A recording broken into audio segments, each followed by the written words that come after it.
Halo teman-teman, OJK resmi beri sanksi 2 perusahaan keuangan pinjol jadi ketar-ketir. Assalamualaikum warahmatullahi wabarakatuh. Bagaimana kabar teman-teman? Semoga tetap sehat selalu, tetap dilancarkan rezekinya dan bisa dapat rezeki yang banyak untuk bisa melunasi semua hutang-hutang pinjol teman-teman. Nah, di video kali ini khusus saya akan bahas tentang langkah agresif OJK yang telah resmi memberi sanksi 2 perusahaan pinjaman online karena terbukti tidak memenuhi kriteria untuk likuiditas keuangan ya teman. Jadi kita akan bahas sama-sama dan dampaknya apa buat pinjaman online.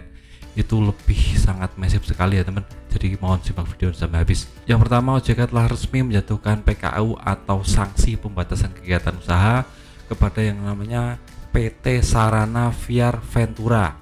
Itu karena tidak memenuhi ekuitas minimum. Nah, peraturan OJK ini jelas-jelas menyatakan bahwa untuk minimum ekuitas itu 50 miliar ya teman, sedangkan PT Sarana Viar Ventura tidak memenuhi itu karena hanya punya 25 miliar. Jadi OJK langsung memberi sanksi kepada PT Sarana Viar Ventura karena tidak memenuhi ekuitas ini.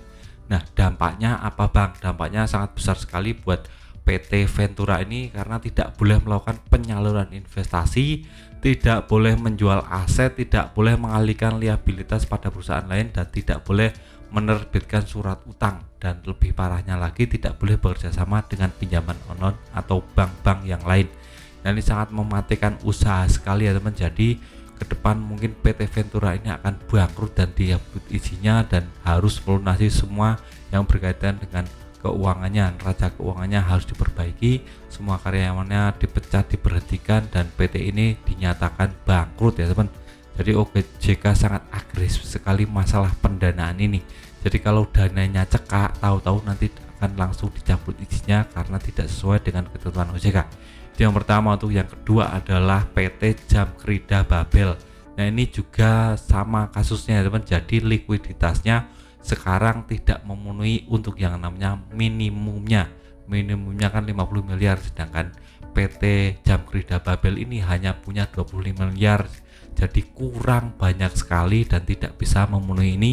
Jadi OJK secara sigap langsung memberi sanksi PKU, sanksi pembatasan kegiatan usaha pada PT Jamkrida Babel, dan dinyatakan bangkrut dan dinyatakan tidak punya izin lagi untuk beroperasi di Indonesia.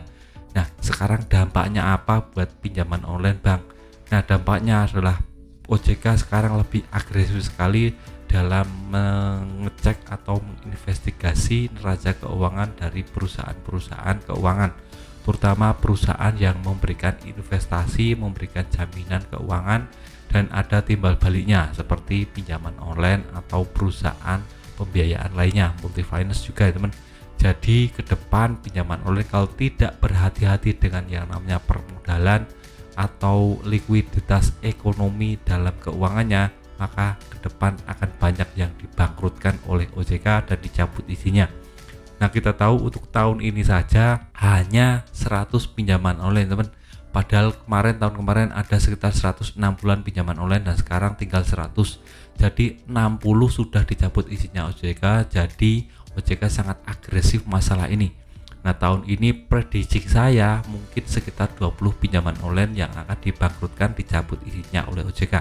Jadi kita akan lihat ke depan apakah OJK akan lebih agresif terhadap pinjaman online atau lembaga keuangan yang nakal, yang tidak punya modal yang besar untuk melakukan kegiatan investigasi, kegiatan ekonominya. Ini juga dampak dari peraturan OJK yang mana Januari 2024 peraturannya menurunkan bunga dan denda, jadi tambah mumet lagi, tambah bingung lagi yang namanya pinjaman online karena mengalami kerugian terus. Kalau ke depan seperti ini maka akan banyak sekali pinjaman online yang akan bangkrut ke depannya karena tidak punya keuntungan alias mengalami kerugian terus menerus. Nah, itu saja video saya singkat tentang 2 lembaga keuangan yang resmi dicabut izinnya dan jadi ilegal oleh OJK. Semoga teman-teman bisa terinspirasi dan bisa mengambil manfaat dari video ini. Sekian video saya, semoga bermanfaat. Tetap semangat, kehidupan lebih baik.